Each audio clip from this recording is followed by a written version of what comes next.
कल रात से काफ़ी ज़्यादा सोशल मीडिया के ऊपर गॉसिप चल रही है। गप ऐसी चल रही है कि इमरान खान की जनरल बाजवा से एक मुलाकात हुई है, तीसरी मुलाकात, क्योंकि दो मुलाकातें उनकी पहले हो चुकी हैं और उसके अंदर सदर आसिफ जरदारी सदर आरिफ अलवी साहब ने रोल अदा किया, कुछ और लोगों ने भी रोल अदा किया, उनकी तफसील में नहीं जाता।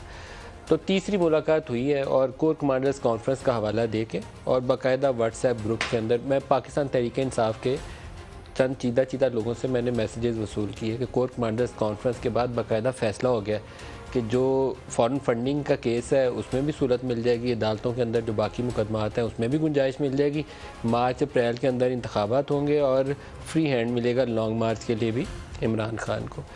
तो वो पूरा लंबा चौड़ा मैसेज है, उसके 6-7 नुकात हैं, उसके पॉइंट बाय पॉइंट चीज़ें डिस्कस की हुई हैं। मतलब ये भी पॉइंट डिस्कस किया हुआ है कि अमेरिका के ऊपर ये तय पा गया है कि इमरान खान ज़्यादा सख्त बयानियाँ नहीं देंगे और इंडिया के ऊपर पोजीशन जो है उसको भी एक दरमियाना रास्ता इख्तियार किया जाएगा, थिंग्स लाइक दैट। इतना डिटेल्ड मैसेज था कि वो लगता है ऐसे ही था कि बाकायदा कोर कमांडर्स कॉन्फ्रेंस में बैठ के इन 7 या 8 नुकात के ऊपर डिस्कशन हुई और अप्रूवल हो गई है, सारा Pindi on board, GHQ on board आ गया। अब उसके ऊपर तरथली वाला मैसेज था, PTI वाले तो बज़ाहिर लग रहा था कि ढोल पीटते होंगे, आज सारे खुशियाँ मना रहे होंगे। तो फिर हमने सबसे पहले तो जो तरीक़ाकार होता है एक जर्नलिस्टिक, उसको जो मौजूदा हुकूमत वक्त के वो लोग जिनका इस मामला से ताल्लुक़ हो सकता है, जिनके इल्म में हो सकता है, उनसे इंफॉर्मेशन हासिल करने की कोशिश की। तो उन्होंने स्वाय इसके कि उन्होंने कहा कि हाँ मुलाकातें हुई हैं, राब्ते हुए हैं, किस लेवल के हुए हैं उसकी वजाहत में नहीं गए। किसी ने कहा 1 मुलाकात हुई है, किसी ने कहा 2 मुलाकातें हुई हैं, तीसरी मुलाकात की किसी ने कंफर्मेशन हमें नहीं दी। फिर कुछ रिटायर्ड लोग जो माजी में इन चीज़ों के साथ जुड़े रहे या कुछ ऐसे और पॉलिटिकल पर्सनालिटीज़ जिन्होंने सहूलत दी कि तनाव कम हो, कुछ राब्ते वाब्ते आपस में इस्तवार हो जाए, उनसे भी जानने की कोशिश की। फिर अल्टीमेटली जिनको पता होना चाहिए था उन तक भी हमने रसाई हासिल की। अब मैं 4 आपको नुकात पढ़ के बताने लगा हूँ। ये कन्फर्म पर एक जो जर्नलिस्ट तहकीकात करके दे सकता है, ये मैं वो आपको ख़बर दे रहा हूँ।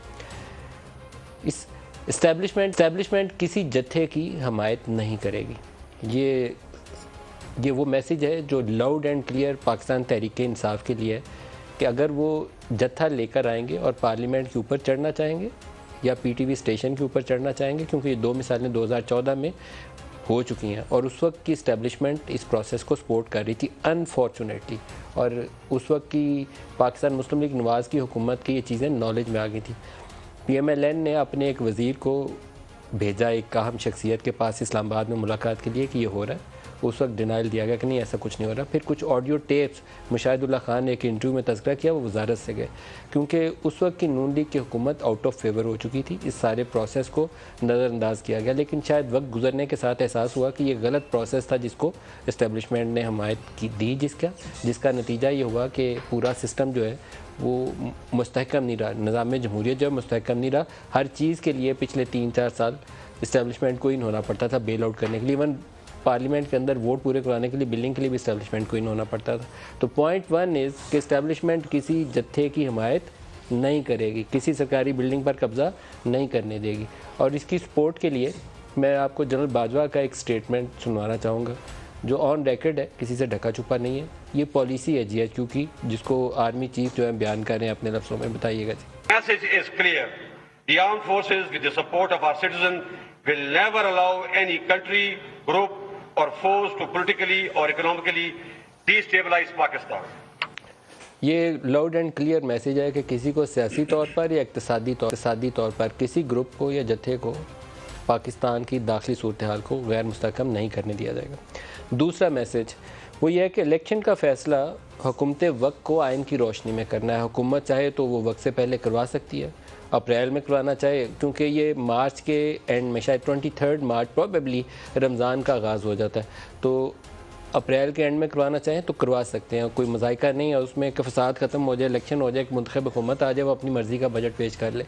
अदरवाइज़ ये अपनी मुद्दत पूरी करना चाहें तो वो इनका इख्तियार है, मुद्दत पूरी कर सकते हैं। तो नो सच डील जो इस्टेब्लिशमेंट ऑफ़र कर रही हो कि खान साहब आपकी बड़ी मेहरबानी, आइंदा से आपने मीर जाफ़र मीर सादक नहीं कहना, हम आपको मार्च अप्रैल में इंतखाबात करवा देंगे, ऐसी कोई डील नहीं ऑफ़र की गई, ना कोई ऐसी मुलाकात हुई है। इंतखाबात के मामले पर किसी किस्म की सौदेबाजी नहीं होगी, क्योंकि माजी वाली जो मुलाकातें हैं, जो हमारे इल्म में बातें आई थी, मैं इसको 100% तो तहकीक से नहीं कह सकता, लेकिन जो चीज़ें हमें इल्म में आई थी वो ये थी कि मैसेज ये दिया गया कि आप पार्लियामान में जाइए, इंतखाबी इस्लाहात के ऊपर काम करिए, नए इलेक्शन कमीशन की करनी है, आपने रिकॉन्स्टिट्यूट करना है इलेक्शन कमीशन, तो उसके ऊपर काम करिए। इलेक्टोरल रिफॉर्म पास करवानी है तो उसके ऊपर भी पार्लियामेंट वापस जाइए। ये मैसेज दिया गया था। वो तंग नहीं करेंगे, ये उन्होंने एश्योरेंस दी कि हम आपके रास्ते में कोई रुकावट नहीं कर डालेंगे, आप जाइए पोलिटिकली इस मसले को हल करिए, पार्लियामेंट में वापस जाइए। इमरान को मैसेज दिया गया था। नए आर्मी चीफ की तकरीर, जिसके ऊपर इमरान खान बारहा कह रहे हैं कि इसको नए इलेक्शन तक मौखर कर दिया जाए, चोरों और डाकुओं को इजाज़त नहीं दी जा सकती कि वो आर्मी चीफ की तैनाती करें। ये इमरान खान का बयानिया। तो वहाँ से मैसेज ये है कि नए आर्मी चीफ की तकर्री तयशुदा तरीक़ाकार के मुताबिक होगी, और तयशुदा तरीक़ाकार ये है कि वज़ारत दिफा से एक समरी आएगी some time in November. Prime minister को इख्तियार हासिल है, ये उनका इख्तियार है, वो समरी में से जिसको सबसे ज़्यादा सूटेबल टू कमांड समझेंगे उस समरी को तजवीज़ करेंगे नाम सदर आरिफ अलवी को, और सदर आरिफ अलवी उसकी अप्रूवल दे देंगे। इख्तियार वज़ीर आज़म का, वो किसी से मशवरे इत्तेहादी से करना चाहें, जरदारी साहब से तो कर लें। इमरान खान पार्लियामान का हिस्सा नहीं है, तो मेरा नहीं ख्याल है कि वो उनसे कॉल करके पूछना चाहेंगे। उनके इत्तेहादी भी नहीं है, अपोजिशन लीडर भी नहीं है। वैसे ये अपोजिशन लीडर से इस पर मुशावरत दरकार नहीं है। कुल्ली इख्तियार है ये वज़ीर आज़म का, और वो अपनी सवाबदीद के ऊपर उस आई हुई समरी में से जिसको मौजूद तरीन समझेंगे उसको अपॉइंट करेंगे। और ये 29 से पहले चंद दिन किसी भी वक्त ये अपॉइंटमेंट होगी, उससे पहले भी अब शायद इम्कान नहीं है, क्योंकि इमरान खान एक दबाव डालना चाहते थे कि मैं धरना लेकर आऊँगा। तो धरने के लिए उनका मैसेज क्लियर है कि वो धरना पीसफुली ला सकते हैं, ला के बैठ सकते हैं, जैसे JUI H9 में आके बैठी थी। 10 दिन बैठ जाएँ, 15 दिन, जितनी उनकी हिम्मत है गुजार सकते हैं, लेकिन किसी सरकारी बिल्डिंग या डी चौक या रेड एरिया जो रेड जोन है उसका घेराव करने की इजाज़त नहीं दी जाएगी। ये एक हिस्सा है जो मैं आपको दिखाना चाहता हूँ। इसके साथ एक स्टेटमेंट है इमरान खान का उस कन्फर्मेशन के लिए जो ये बैकडोर राब्तों से इंकारी हैं, वो भी सुनवा दें।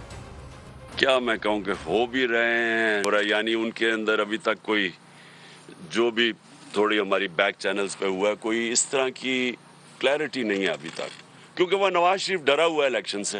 वो जब तक नहीं फैसला करेगा इलेक्शन नहीं होगा।